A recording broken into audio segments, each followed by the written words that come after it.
Hola, te doy la bienvenida a un nuevo vídeo. Normalmente diría que soy una ilustradora autodidacta, pero actualmente me estoy formando en ilustración. Así que ahora me toca decir hola, soy Laura Hernández y soy una estudiante de ilustración.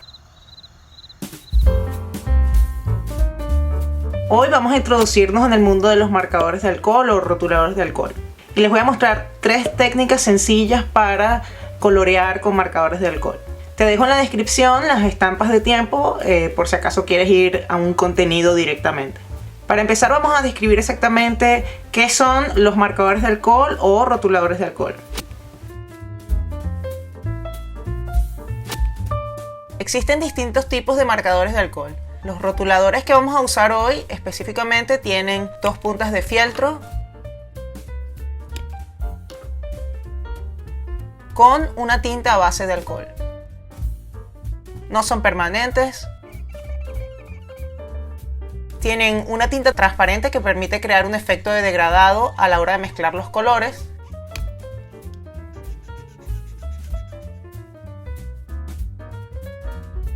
Y por último ofrecen distintos acabados dependiendo de la punta. Las puntas más comunes son la punta fina, que nos ayuda a pintar los detalles, la punta de cincel para colorear grandes áreas del papel y crear efectos, la punta de pluma para dar un efecto de brocha, muy recomendable para pintar cabello, y por último están los pinceles especializados que ofrecen algunas marcas, como por ejemplo esta punta de Prismacolor que ofrece distintos ángulos y grosores. Los precios de los marcadores también varían mucho. En mi caso he conseguido marcadores que cuestan desde 30 céntimos de euro hasta 6 euros cada uno.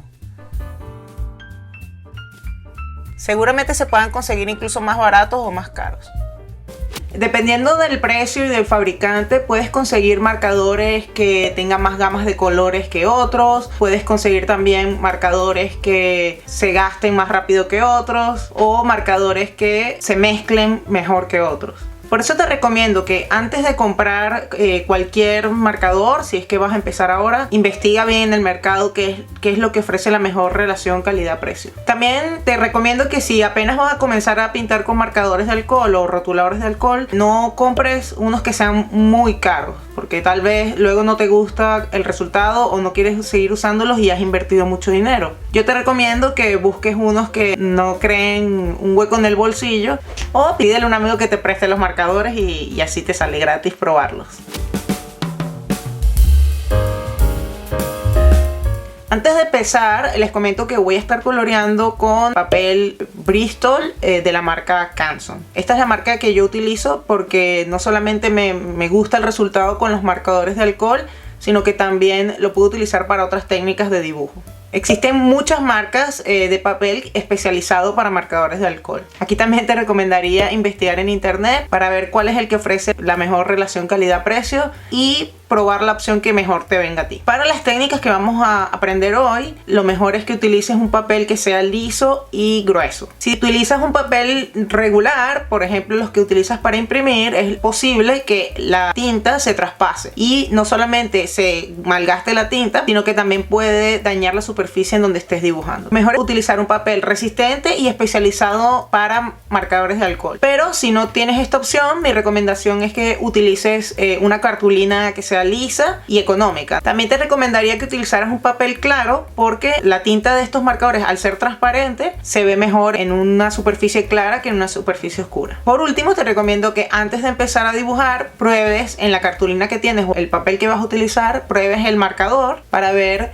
cómo va a ser el resultado final. A veces los marcadores engañan mucho, se ven distintos cuando están húmedos que cuando están secos, y también el color que aparece en la parte de afuera, en la parte exterior, no coincide con el resultado final.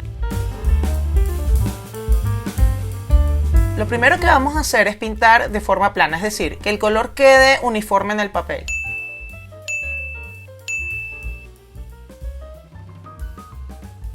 Para ello debemos asegurarnos que el marcador no se esté secando, sino que esté en su estado óptimo.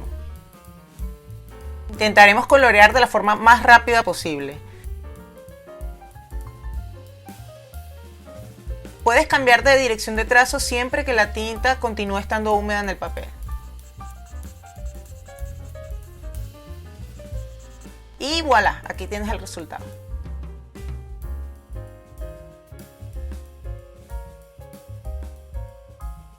Lo siguiente que vamos a hacer es aplicar la sombra con rotuladores violeta. Yo la verdad no sé dónde se origina esta técnica, pero la he visto mucho por internet y da unos resultados bien interesantes.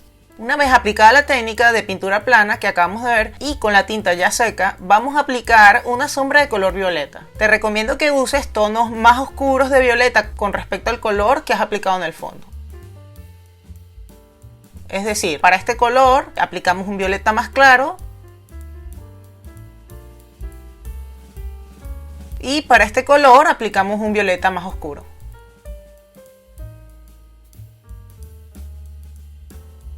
Y aquí tienes el resultado. ¿Qué opinas?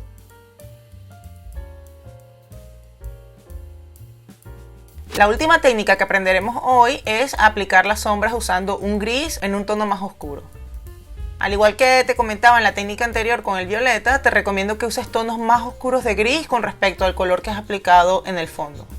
Si quieres probar esta técnica con un solo rotulador gris, te recomiendo que uses un tono versátil. En mi opinión, un tono medio de gris cálido funcionaría bien. Aquí tienes el resultado. Y bueno, ¿qué te ha parecido el vídeo? Déjame tus comentarios, tus recomendaciones o tus críticas en la caja de comentarios que está abajo. Y si el video te ha sido útil, entonces no dudes en suscribirte y activar las notificaciones para más contenido similar. Mil gracias por llegar hasta aquí y nos vemos en el próximo vídeo. ¡Chao!